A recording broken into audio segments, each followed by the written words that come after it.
Hello friends, आज के इस वीडियो में हम लोग देखेंगे साइमन कमीशन, नेहरू रिपोर्ट और लाहौर अधिवेशन के बारे में। तो चलिए वीडियो को शुरू करते हैं। सबसे पहले जानते हैं साइमन कमीशन के बारे में। साइमन कमीशन का गठन 8 नवंबर 1927 को जॉन साइमन की अध्यक्षता में किया गया था। इम्पॉर्टेंट है, साइमन कमीशन का गठन 8 नवंबर 1927 को जॉन साइमन की अध्यक्षता में किया गया था।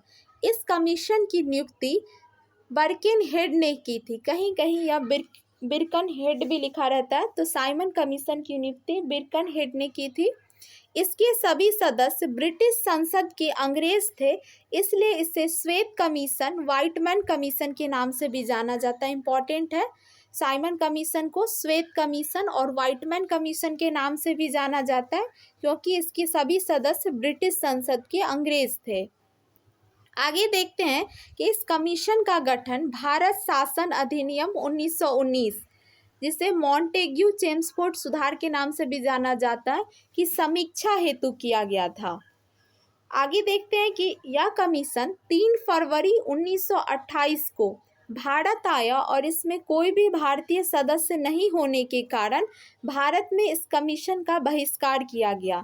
ध्यान रखेंगे कि साइमन कमीशन 3 फरवरी 1928 ईस्वी को भारत आया था और इसमें भारतीय सदस्य नहीं होने के कारण भारत में इस कमीशन का बहिष्कार किया गया था। अगला पॉइंट है, 30 अक्टूबर 1928 ईस्वी को लाहौर में 30 अक्टूबर 1928 ईस्वी को लाहौर में साइमन कमीशन के विरुद्ध प्रदर्शन करते समय पुलिस की लाठी चार्ज में लाला लाजपत राय घायल हो गए और कुछ दिनों के बाद 17 नवंबर 1928 को उनकी मृत्यु हो गई थी। अगला पॉइंट है, पंजाब केसरी की उपाधि। बहुत ही इम्पोर्टेंट पॉइंट है, जो कि अक्सर एग्जाम में क्वेश्चन के रूप में आता है। पंजाब केसरी की उपाधि मिली थी लाला लाजपत राय को।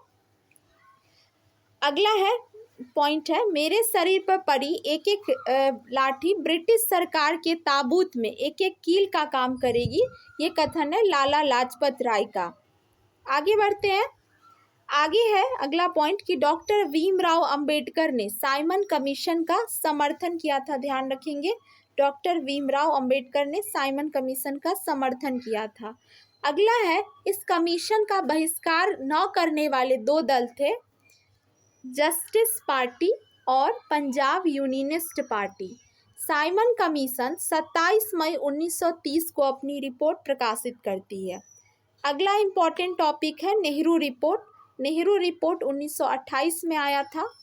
भारत सचिव लॉर्ड बिर्कनहेड ने भारतीयों को यह चुनौती दी थी कि वह एक ऐसा संविधान बनाए जो सभी दल को मंजूर हो, और इसी चुनौती को स्वीकार कर फरवरी एवं मई 1928 में देश में विभिन्न विचारधाराओं के नेताओं का एक सर्वदलीय सम्मेलन बुलाया गया, और यह सम्मेलन पहले दिल्ली में फिर पुणे में आयोजित किया गया।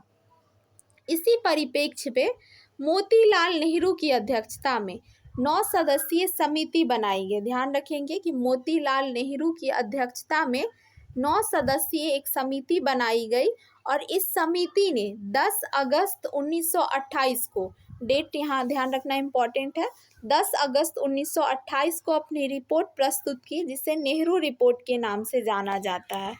अगला पॉइंट है कि इस रिपोर्ट में भारत के एक नए डोमिनियन संविधान का प्रारूप प्रस्तुत किया गया।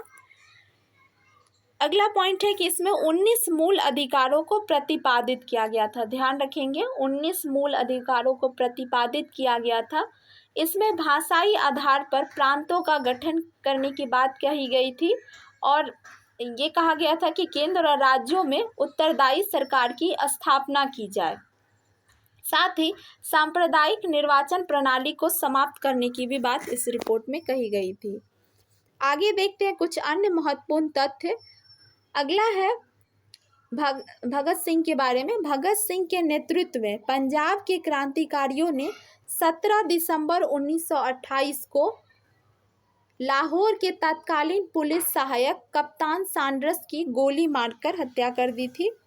अगला पॉइंट है, ब्रिटिश सरकार भारतीय विशेषकर मजदूरों के मौलिक अधिकारों पर प्रतिबंध लगाने के उद्देश्य से ट्रेड डिस्प्यूट बिल, यहाँ ध्यान रखेंगे, ट्रेड डिस्प्यूट बिल और पब्लिक सेफ्टी बिल। यह विशेषकर मजदूरों के मौलिक अधिकारों पर प्रतिबंध लगाने के उद्देश्य से इस बिल को पारित करने की योजना बना रही थी ब्रिटिश सरकार।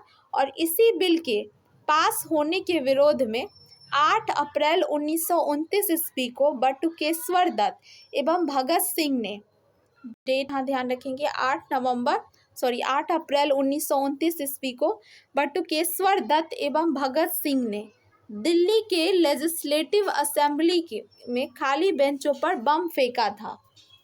तो इम्पॉर्टेंट पॉइंट है, 8 अप्रैल 1929 को दिल्ली में सेंट्रल लेजिस्लेटिव असेंबली में खाली बेंचों पर बम फेंका गया था बटुकेश्वर दत्त और भगत सिंह के द्वारा। और उनके क्रांतिकारियों ने अपने पर्चे में ये कहा था कि उनका मकसद किसी की जान लेना नहीं बल्कि बाहरी कानों तक अपनी आवाज़ पहुंचाने के लिए है। इस समय इस असेंबली के अध्यक्ष थे विट्ठल भाई पटेल, ध्यान रखेंगे। अगला है लाहौर अधिवेशन। लाहौर अधिवेशन 1929 में हुआ था। इस समय अध्यक्ष थे जवाहरलाल नेहरू। लाहौर अधिवेशन के दौरान रावी नदी के तट पर 31 दिसंबर 1929 को रात के 12 बजे जवाहरलाल नेहरू ने तिरंगा झंडा फहराया और साथ ही इस अधिवेशन में पूर्ण स्वराज का प्रस्ताव भी पारित किया गया। तो ये पूछा जाता है पूर्ण स्वराज का प्रस्ताव कब पारित किया गया? लाहौर अधिवेशन 1929 में। इस अधिवेशन में 26 जनवरी 1930 ईस्वी को प्रथम स्वाधीनता दिवस के रूप में मनाने का निश्चय किया गया और इसी के साथ प्रत्येक वर्ष 26 जनवरी को स्वतंत्रता दिवस के रूप में मनाए जाने की परंपरा शुरू हुई थी।